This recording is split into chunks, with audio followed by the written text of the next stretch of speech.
শেখ হাসিনার মাফিয়া তন্ত্রের মধ্যে যে কোনো নির্বাচনই ধ্বংসপ্রাপ্ত হয়েছিল। সে সময় যারা স্থানীয় সরকার নির্বাচনগুলোতে নির্বাচিত, তথাকথিত নির্বাচিত হয়েছিলেন, তারা আদতে কি নির্বাচিত ছিলেন? আমরা যারা খোঁজ খবর রাখি তারা জানি শেখ হাসিনার সময়কার নির্বাচনের যে খুব গুরুত্বপূর্ণ একটা চরিত্র ছিল সেটা হচ্ছে স্থানীয় সরকার নির্বাচনগুলো ধ্বংস করা হয়েছিল।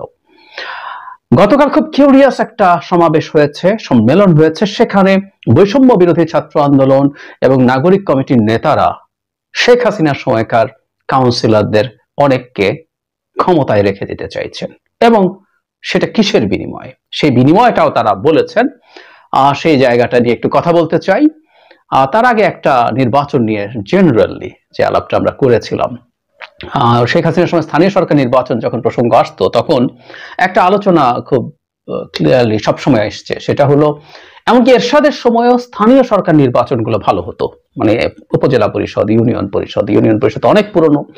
উপজেলা পরিষদ এরশাদ নিজে চালু করেছিলেন এবং সেখানে এরশাদ ম্যানিপুলেট করতেন না, এগুলো মার্কা ছাড়া নির্বাচন হতো এবং বহু এরশাদ বিরোধী মানুষ নির্বাচিত হতেন। সেই নির্বাচনগুলো ফেয়ার ছিল, ক্ষমতায় থাকা নির্বাচনটা ম্যানিপুলেট করা হতো। শেখ হাসিনার সময়ে প্রথম টার্মে 8 সালের পর 9 সালে যখন ক্ষমতায় আসলেন তখন এক ধরনের পরিস্থিতি ছিল। পরে ক্রমাগত এই নির্বাচনগুলো ধ্বংস করে ফেলা হয়েছে এবং যে কেউ খোঁজ নিয়ে জানবেন যে রীতিমতো প্যাকেজ বিক্রি হতো। চেয়ারম্যান এবং মেম্বার সহ যদি ইউনিয়ন পরিষদ হয়ে থাকে, চেয়ারম্যান এবং মানে মেয়র এবং কাউন্সিলর সহ এইভাবে ছোট পৌর সভাগুলোর প্যাকেজ ধরে বিক্রি হয়েছে এত টাকায়। এটার বখরা কোথায় কোথায় কত কি যাবে, এসব আমাদের চারপাশে এসব তথ্য ঘুরে বেরিয়েছে। সুতরাং আওয়ামী সরকারের সময়কার যে কাউন্সিলররা আছেন, সে কাউন্সিলরদেরকে রাখতে চাওয়া, আমরা প্রোগ্রামটা সম্পর্কে একটু জানি, তারপর কথা বলি একটু। একটা সমাবেশ হয়েছিল রাজধানীর প্রেস ক্লাব মিলনায়তনে, বাংলাদেশ সিটি ও পৌর কাউন্সিলর অ্যাসোসিয়েশনের কাউন্সিলে এনারা গেছেন। বৈষম্য বিরোধী ছাত্র আন্দোলনের যে সবচেয়ে গুরুত্বপূর্ণ দুই নেতা ছিলেন এই মুহূর্তে ক্ষমতার বাইরে, সার্জিস আলম এবং হাসনাত আব্দুল্লাহ, সেখানে দুজন কথা বলেছেন। সার্জিস এখন অবশ্য বৈষম্য বিরোধী ছাত্র আন্দোলনে নেই, তিনি নাগরিক কমিটিতে চলে গেছেন এবং নাগরিক কমিটির উনি মুখ্য সংগঠক এবং নাগরিক কমিটির যিনি সাধারণ প্রধান আহ্বায়ক জনাব নাসিরউদ্দিন পাটোয়ারিও কথা বলেছেন। হাসনাত আব্দুল্লাহ কি বলেছেন আগে আমরা একটু যদি পড়ি। গ্রামের যে কৃষক, রিকশাওয়ালা এবং প্রবাসী ভাইয়েরা আছেন তারা আমলাতান্ত্রিক কাঠামোতে যেতে চান না। ইনফ্যাক্ট এই কথাগুলো এসেছিল কারণ এই জায়গায় এদেরকে সরিয়ে দিয়ে সেখানে প্রশাসক পাঠানো মানে কথা হচ্ছে। তো ফলে সেই প্রসঙ্গে তিনি কথা বলছেন যে প্রশাসক দিয়ে হবে না, তারা চান এমন প্রতিনিধি যার সঙ্গে প্রতিদিন চায়ের দোকানে দেখা হবে, যার কাছে যে কোনো সময় তাদের সমস্যা নিয়ে যেতে পারবেন, কোনো ধরাবাধা সময় থাকবে না। একটা এলাকায় কয়জনের জন্ম কয়জনের মৃত্যু হয় এটা জনপ্রতিনিধি ভালো বুঝবেন। জনপ্রতিনিধির অভাব কোনোদিনও প্রশাসক দিয়ে পূরণ করা সম্ভব নয়। তিনি বলেন, আমি সংশ্লিষ্ট উপদেষ্টা আসিফ মাহমুদকে বলবো এই বিষয়ে দ্রুত কমিশন করে দিতে। এই জায়গাটা খেয়াল করি। আমি বিশ্বাস করি যারা ফ্যাসিবাদী পক্ষের কাউন্সিলর তারা পালিয়ে ভারতে চলে গেছেন, আর যারা যাননি তারা অলরেডি যাওয়ার প্রস্তুতিতে আছেন। আমরা ছোট মানুষ, বাংলাদেশ বিনির্মাণে আমরা প্রতিনিয়ত শিখছি, ভুল করছি, ইত্যাদি ইত্যাদি। এরপর আলোচনার মূল জায়গাটা হচ্ছে যারা যারা শেখ হাসিনার সহযোগী ছিলেন তারা চলেই গেছেন, অনেকে যাওয়ার প্রস্তুতিতে আছেন, বাকিরা তো ঠিকঠাক আছে। এবং এই আলাপও ওই সমাবেশে হয়েছে যে একটা কমিশন করে খুঁজে বের করা কারা কারা এসবের সাথে জড়িত, কারা নন। সার্জিস আলম বলেন, যারা কাউন্সিলর নির্বাচিত হয়েছেন তারা বহাল থাকুক, ফ্যাসিস্টদের যারা সহায়তা করেছিল এমন কেউ বহাল থাকতে পারবে না, আমরা প্রশাসক দিয়ে দেশ চালাতে চাই না। একটা কথা সত্য, এই আইনের মধ্যে যেটা আছে এটা নিয়ে আমরা দীর্ঘদিন থেকে কথা বলেছিলাম যে নানান ঠুনকো অজুহাতে স্থানীয় সরকারের নির্বাচিত প্রতিনিধিদেরকে বরখাস্ত করা যায় এবং তার জায়গায় অনিবার্যভাবেই কতগুলো আমলাকে বসানো হয়। এই আমলাকে বসানোর টেন্ডেন্সির বিরোধী আমরা, কোনো সন্দেহ নাই, এটা বন্ধ করা দরকার। এমনকি প্রশাসক বসাতে হলেও প্রয়োজনে আইন সংস্কার করে এখানে বিভিন্ন রকম মানুষজন আছেন, সমাজে গণ্যমান্য যেসব ব্যক্তি, শ্রদ্ধেয় যেসব ব্যক্তি আছেন তাদেরকে বসালেও একটা কথা ছিল। আর বসাতেও বা হবে কেন, কারণ কিছু কিছু ক্ষেত্রে নির্বাচন তো তারা করতেও পারেন, এই আলাপটা আছে। যাই হোক, এরপর যে কথাটা জরুরি সেটা হচ্ছে আগামীতে জাতীয় কমিটি, নাগরিক কমিটি ও বৈষম্য বিরোধী আন্দোলনের নেতৃত্বে যে দল এসছে তাকে সহযোগিতা করতে কাউন্সিলরদের প্রতি আহ্বান জানান নাগরিক কমিটির আহ্বায়ক নাসির উদ্দিন পাটোয়ারি। জনাব পাটোয়ারি ওখানে ছিলেন এবং তিনি যে দল আসছে, দলের কথা ওনারা এখন বলে দিচ্ছেন, 1-2 মাসের মধ্যে নতুন দল আসবে এবং সেটাকে সমর্থন বা সাহায্য করার কথা বলছেন। মানে এই দলটা বা তাদের যে টেন্ডেন্সি, আমার কাছে শেষ পর্যন্ত মনে হচ্ছে তারা একটার পর একটা ভুলের পথে গেছেন। আমাদের এই গণঅভ্যুত্থানের সামনের সারিতে থাকা এই নেতাদের, ছাত্রদের একটা দল হোক এবং সেটা সফল হোক, আমি খুব আন্তরিকভাবে চেয়েছিলাম, এখনো চাই। কিন্তু তার একটার পর একটা এমন কাজ করে বেড়াচ্ছেন যেটা আসলে তীব্র বিতর্কের জন্ম দেবে এবং যেটা তাদের মানুষের কাছে রেসপেক্ট নষ্ট করে ফেলার প্রবাবিলিটি তৈরি হয়েছে। তারা একটা স্ট্র্যাটেজিক ভুল শুরুতেই করেছেন যে তাদের প্রতিনিধিরা সরকারে গিয়েছিলেন, সরকারে গিয়ে আসলে দল করা এবং আমরা সোকল্ড যে কিংস পার্টি, সেই দুর্নাম তাদের হয়, সেটা আমরা সবাই জানি। সেই দুর্নামের ভাগিদার যেমন তারা হলেন একদিকে, একই সাথে সরকারের সাথে সরকারের ব্যর্থতা সবকিছু তাদের গায়ে লেগে যায়। সুতরাং সেটারও এক ধরনের লেগাসি তাদেরকে বহন করতে হবে। নট অনলি দ্যাট, সরকারের সাথে নানাভাবে বৈষম্য বিরোধী ছাত্র আন্দোলনের স্টুডেন্টরা ইনভলভড হয়েছেন, নানা রকম সরকারি কাজের সাথে জড়িত হয়েছেন এবং এতে সত্য মিথ্যে নানা রকম অভিযোগ তাদের বিরুদ্ধে উঠতে শুরু করেছে। এগুলো তাদের মাথায় রাখা দরকার।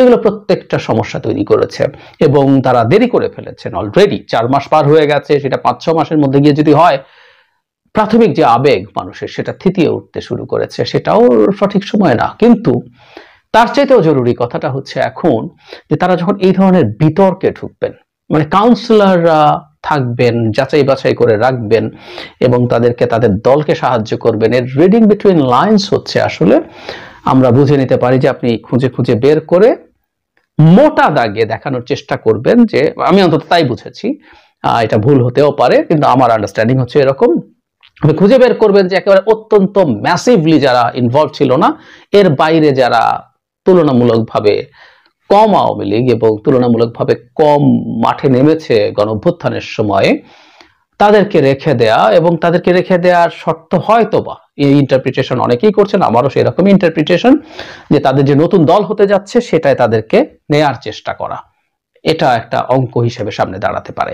সো এটা যদি সত্য হয়ে থাকে বা অ্যাটলিস্ট এটা যদি পারসেপশন হয়ে থাকে, আমাদের কিন্তু এই কথাটা মনে রাখতে হবে, আমি বহুবার এই কথা বলেছি যে তাদের কাজ যাই হোক না কেন, রাজনীতিতে পারসেপশন ম্যাটার করে। বৈষম্য বিরোধী ছাত্র আন্দোলনের অনেক সমন্বয়কের সাথে আমি টকশো করেছি, তো তারা মাঝে মাঝে খুব কড়া কথা সরকারের বিরুদ্ধে বলেন, নাগরিক কমিটির অনেকের সাথে শো করেছি।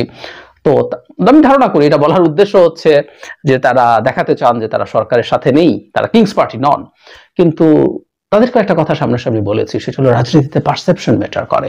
এই যে পারসেপশন ম্যাটার করে, সেটাই আসলে ডিসাইড করবে তাদেরকে মানুষ কিভাবে দেখবে।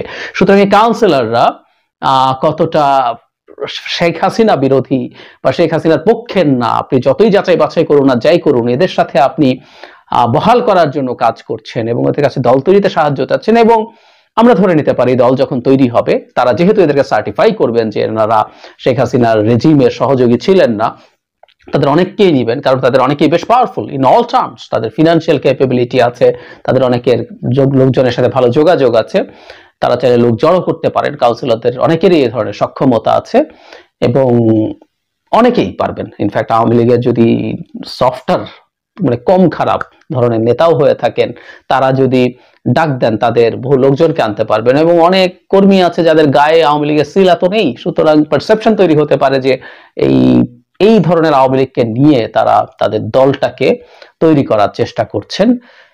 এই পারসেপশন যদি হয়, সেটা খুব ভয়ঙ্কর হবে তাদের জন্য, সুইসাইডাল হবে। আমি জানি না কাদের পরামর্শে তারা এই ধরনের কাজ করছেন, এবং এটা যদি হয়, এটা শুধুমাত্র তাদের দলের ভবিষ্যৎ ক্ষতিগ্রস্ত করছে তা না, যে তরুণরা তাদের জীবন বাজি রেখে লড়াই করেছেন, এরা এই যে হাসনাত সার্জিসদের কথা বললাম, এরা মারা যেতে পারত, ওর বন্ধুরা আরো সমন্বয়করা আছে, তারা জীবন বাজি রেখে লড়াইয়ে নেমেছেন। খুব অল্প সময়ের মধ্যে তাদের গায়ে এই ধরনের কলঙ্ক, এই ধরনের তকমা লেগে যাওয়া, এবং তারা কিন্তু এখন রাজনীতির মাঠে আছেন। একটা কথা তাদের মনে রাখতে হবে, তারা কারো কাছ থেকে কোনো সফট আচরণ এক্সপেক্ট করতে পারেন না। তাদের প্রতিপক্ষ আছে, রাজনৈতিক প্রতিপক্ষ, প্রতিযোগীরা আছে, তারা কিন্তু এগুলো ব্যবহার করবে যে কোনো বিবেচনায়। তাদের এটা একটা খুবই ভুল সিদ্ধান্ত হচ্ছে। তাদের দল গঠনের সাফল্য পাওয়া এমনিতেই এখন অনেক অনিশ্চিত, এবং তারা যদি মনে করে থাকেন এর মাধ্যমে তারা আরো কিছু ভালো করতে পারবেন আমি বিশ্বাস করি না। হয়তো কিছু সভা সমাবেশের লোক দেখানো যেতে পারে, কিন্তু সাধারণ মানুষের কাছে যদি যাওয়ার প্রশ্ন আসে, দিনের শেষে আমরা একটা গণতান্ত্রিক ব্যবস্থায় যাচ্ছি, আপনাকে ভোট পেতে হবে, সেটা আমি মনে করি অনেক বেশি আনসার্টেন হয়ে পড়বে। এটা আমার জন্য ব্যক্তিগতভাবে খুবই দুঃখের ব্যাপার হবে, কারণ আমি চাই এখনো ছাত্রদের এই যে দলটা হতে যাচ্ছে সেটা একটা খুব শক্তিশালী দল হিসেবে মাঠে থাকুক। আওয়ামী লীগের অবর্তমানে বিএনপির একটা কাউন্টার ফোর্স, সেটা কে হবে আমরা এখনো জানি না। ছাত্ররা যদি সেরকম শক্তি সঞ্চয় করতে পারে, আমাদের গণতন্ত্রের জন্য একটা কাউন্টার ফোর্স খুব জরুরি। কিন্তু তাদের যে ধরনের কাজ দেখছি, যে ধরনের আচরণ দেখছি, যে ধরনের ভুল ভ্রান্তি দেখছি, আমার কাছে সেইটার ব্যাপারে খুব বেশি আশাবাদী হওয়া মনে হয় না এটা খুব বেশি আশাবাদী হওয়া সম্ভব। আমি আশা করি তারা ভবিষ্যতে এই পদক্ষেপটাও পুনর্বিবেচনা করবেন, শুধু সেটা না, ভবিষ্যতেও তারা কি করতে চান সেটা একটু ভেবে চিন্তে সিদ্ধান্ত নেবেন। আমি অনেক ক্ষেত্রেই দেখেছি তাদের প্রিম্যাচিওর সিদ্ধান্ত নেন। আমি একটা ছোট কথা স্মরণ করিয়ে শেষ করি, সেটা হচ্ছে বৈষম্য বিরোধী ছাত্র আন্দোলন এবং নাগরিক কমিটি একসাথে শহীদ মিনারে বসে রাষ্ট্রপতিকে চলে যেতে হবে বলে আলটিমেটাম দিয়ে দিয়েছিলেন, হয়নি সেটা। এরপর তারা কিন্তু ঠিকই, যেহেতু বিএনপি এটাকে ভেটো দিয়েছিল, তার সাথে আলোচনায় বসেছে, কথা বলেছে, অন্যান্য দলের সাথেও বসেছে, অথচ তারা এই সিদ্ধান্তটাই আগে কথা বলে সিদ্ধান্তটা নিলে কম্বাইন্ডলি হতেই পারতো, তারা কনভিন্স করতে পেরেছে, তাতে তারা পারলো এবং পেরে তারা এই সমস্যাটা আর হলো না।